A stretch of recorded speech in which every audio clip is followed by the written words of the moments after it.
Hello, welcome back to the temple. Today we're doing the Esoteric 7 part 3.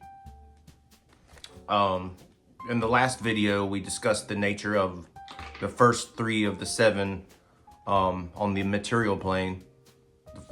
So that would also correspond to the first 3 chakras, the first 3 kingdoms of nature, and would also be the first 3 rays that we've already discussed in previous videos. Physically in the physical universe, and they would we corresponded them all together. For example, as discussed, the father aspect of the mineral kingdom, as we discussed in the previous video, which is the seed of will as well as the root and the foundation of the universe, clashed all the elements together. Some of them, or most of them actually, were destroyed. Others were formed into space, rocks, asteroids, and small planets, or moons, I guess you could say, if you will, which correspond to the, as we discussed, the vegetable, plant, or planetary kingdom. But none were capable of sustaining human life. So the productions, all the rocks and the moons and smaller planetary plant vegetative forms were incapable of sustaining life. The moons and the rocks and asteroids themselves being the mother matter result of the clashing of the mineral elemental father activity.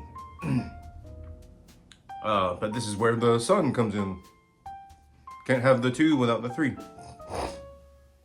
But just like the seeds of a plant soon grow from the waters pouring from above that nourish it, or the etheric matter of the cosmic egg encircles and permeates the seeds of elements and minerals of its root chakra or its own void. Many and most productions only come from that impulsive will alone, resulting in a type of vegetative life that lacks buds, flowers, fruits, or otherwise the life-bringing nutrients. So they are basically just universal weeds without the sun or the child. And they all die due to a lack of balance in the whole scheme. But the actual flower receives its life-giving food from a source quite apart from its roots, stalks, and offshoots, and it receives it from the child of the 2. The balancer, the equilibrator, the justice keeper, peace bringer, and overseer of the great cosmic order. So the sun, child, also star, sun, is the completed trinity, the synergy of them all and the hidden road between the 2 contrasting polarities. So just as the first ray of will power only inverted itself as well as its own polarity on the material plane due to desire and impulse, it was the mother of active intelligence who also inverted her own polarity upon penetration through the physical region, while swapping the love wisdom of the child and converting it into universal substance. Now the child of immaterial, who was traded and sacrificed by its father and mother, remained obscure in the physical cosmos until it realized the great sacrifice and thus the great swapping of energies and polarities. He saw that instead of his own love wisdom being traded into universal substance by his mother, or his own sense of self and will being subdued by the impulsive will of his father, he was in fact to unite them both, establishing universal order, because he's the link, the connection between both of them. He saw the substance to not only be a substance of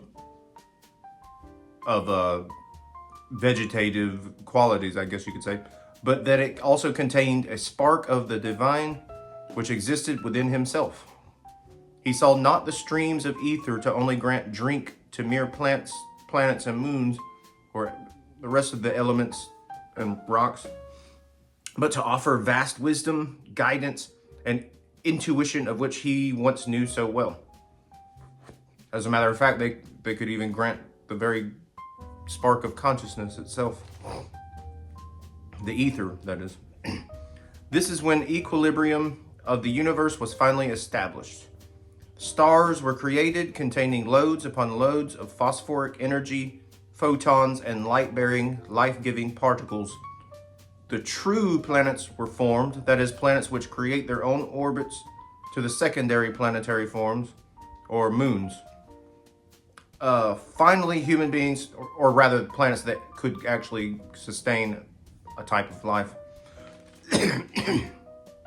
Finally, human beings were made who happened to contain the perfect quintessences as their solar fathers before them. So the sun now has become the father to man and to humans,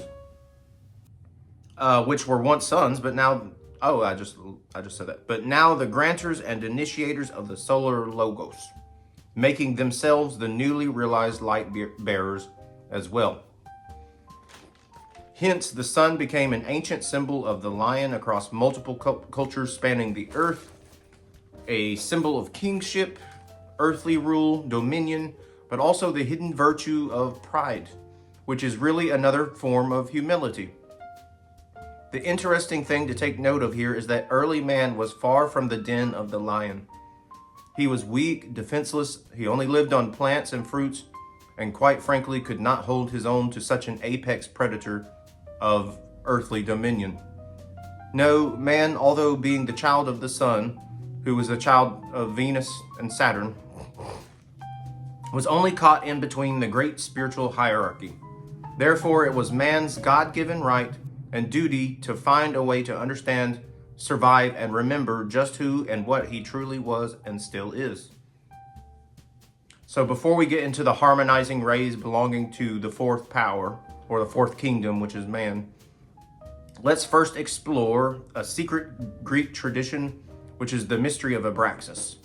The Greek god Abraxas, whose name totals into 360, that being 360 degrees of a full circle, 360 degrees of the entire zodiac, or rather 365 days in a year. This god was intelligently composed in order to represent the grand totality of the universal order, from planets, stars, signs, and beyond. His body composed of 3 parts, a serpent tail, a human torso, and a hawk head. Now these 3 can be perfectly broken down within our system. For instance, the lower half, or serpent, represents generative matter and substance. It relates to all those things we've been talking about before, to the fertile soil of the universe, and man digging deep down into the roots, the fertile soil of the universe and man. The serpent, the generative substance that digs deep down into the roots, much like a worm who digs deep down into soil to serve the act of decomposing, while also opening channels of life to be born from, that is. The serpent, or subatomic ether in this case, breaks down dead matter to extract and release minerals, and then it consumes the released minerals, regenerates itself, sheds its skin, and starts over again. This creates the cycles of the universe as well as the flow of time. Take the Greek god Kronos, for instance. He devours every child that is bore him, thus eating himself and always falling to old age. So, what we have just got out of when we come into the sun is that loop, that universal loop of the breaking down of the elements and the minerals, the destruction, the decomposing soil of the universal egg, the soil of our earth, everything related to the underworld, and the decomposition is related to the lower serpent, the generative part. But not only is it dead, but it is also the place of rebirth, and the place where we come up out from, like as if out of the tomb, and are born as sun children, or sun children.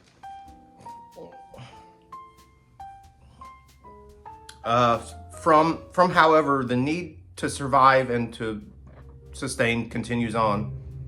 The psychotic loop of the Alpha and Omega only paves way for the iota to grow back up from and be cut down like a common weed, or the way the moon seems to be cut down every month by the darkness of the night. But, however, the sun children, and the sun itself saw the mistake of the universe. It saw the mistake of the first and third rays, and with its wisdom and love, intelligence, he saw that they were lost in regard to the nature of immortality and spirit. So with his intelligence, he balanced them both with his sun, solar, photonic energy.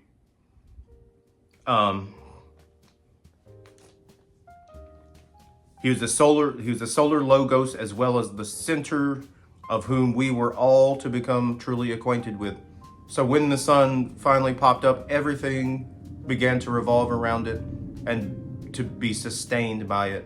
It was the great life bringer to the whole entire backdrop of seemingly death and decay and ruin.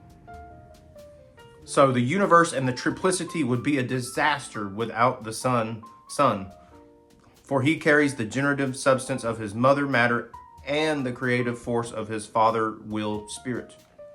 From possessing the perfect balance and equilibrium of these two, he was able to create and embody the stars, all the stars in the universe, for they would become the universe's greatest form of expression and would soon perfectly symbolize cosmic order.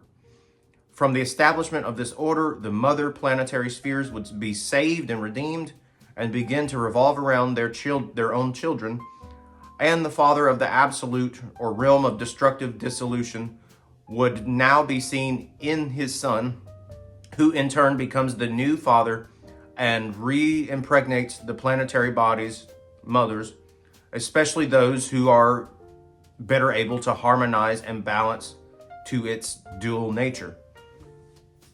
Okay, so now we're getting into things. So now let's move in. We're moving into the fourth aspect, the center. But before we get to the four, let's talk about how we get to the four. The number one, the number one in numerology is next seen in the number 4, which is the only preceding number in the sequence to reduce back into itself. For instance, 1 equals itself, and then 4 is the only next number to equal 1 again. 1 plus 2 plus 3 plus 4 equals 10, and then 1 plus 0 equals 1 again. So 4 is the next number in the sequence to actually reduce back to 1 again. So that's how 4 is very much like the 1, as well as the triplicity. In this regard, the structured order and framework of the prime creator is first seen in the sun of 4, which is the foundational stone and building block of matter. The 4 is also the leaving behind of the intangible 3 and the ultimate crossing upon the plane of matter, which is where all the life and everything is born. It also represents the 4th ray, which is harmony through conflict, as well as the 4th kingdom, which is man. Yes, man, right here on earth, is the very heart center of his own system. No, not even his own universe even. For he contains the sacred spark of both the 1 and the 3, the triplicity. This phenomenon is realized when man finally strays away from the 3 lower kingdoms, particularly the animal kingdom, which is where the stars and the solar logos was developed, of which he once saw himself as a lesser being within the food chain, but eventually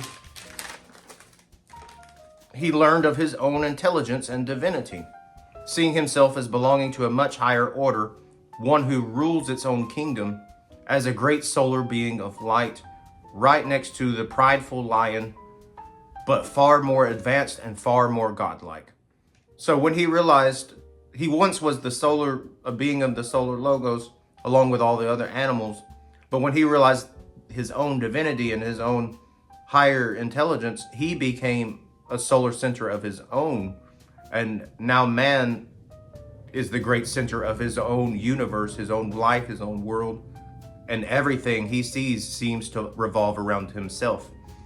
So this created a new spiritual sun type of energy, of which mankind seems to be the great center of the entire framework of the universe, right next to the lion, the great lion of kingship and rule, but far more advanced and far more godlike. So for instance, while man was once trapped within the physical plane, he was only in use of his physical brain, i.e. his generative sexual brain. So you have you have different brains. You have your generative sexual brain, which is also like a heart center. Then you have your actual heart brain, which is also like a brain. And then you have your literal brain, which is also another form of a heart brain. They're all different centers. So he was stuck in his physical brain, that is his generative sexual brain, belonging to the serpent, the lower form of Abraxas.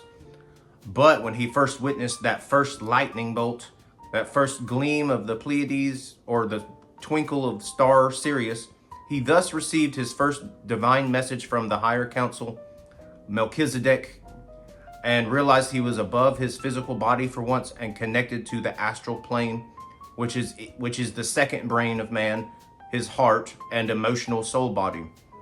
He saw himself as an individual personality, but also a soul being existing within streams upon streams of others, both greater and lesser.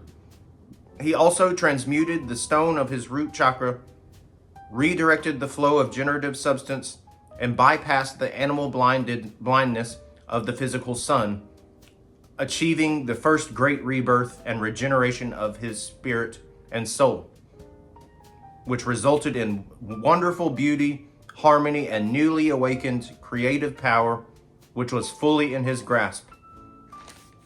Humanity has been in this current phase for a long time now and is still not fully developed to pass into the higher regions, which are up here within the mind, the higher mind, that is. So man had just came up from the physical plane into the astral plane, which is the center of us, our heart, and was in touch with all these different spirits and beings flowing through the astral streams. And he had just overcome the animal part and realized what it was like to be a man, to be an actual human being, and only to realize that the great journey had just begun. He had only just passed through into the next phase, which is what we've been in for thousands of years now.